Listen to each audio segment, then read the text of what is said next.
My mother set the ambience for me, without which I would not be what I am. Motherhood is not about biology, but of unconditional inclusion.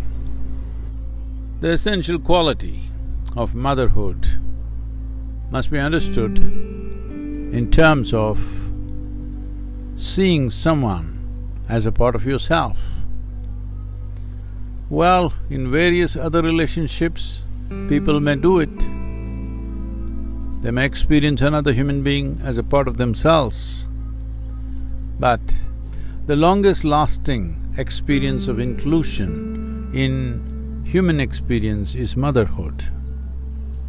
This is the essential quality of the feminine, that it's inclusive in nature. Masculine, largely geared for survival processes, tends to become exclusive, not essentially so, but tends to become exclusive.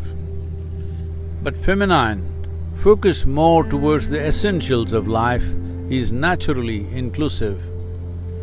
Women naturally have this ability or inclination to be inclusive. Whoever they think they love, they include them absolutely.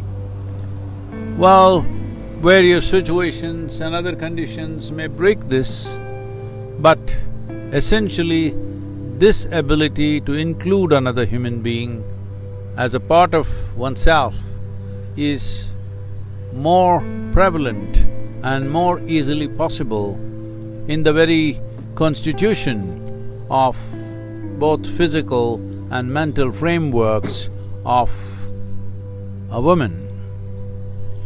So this quality does not necessarily mean that one should physically or biologically bear a child. It is about inclusiveness. Motherhood is not about reproduction in the sense, if your mother just delivered you and did not include you as a part of herself, well, she could become your worst enemy. Well, there are instances where it has been so. So it's very important to understand, the word mother is not about her biology or biologically she bore a child or not, but it is her ability to hold another life as a part of herself. This beautiful experience need not be limited to biological mothers, nor does it need to be limited to women alone.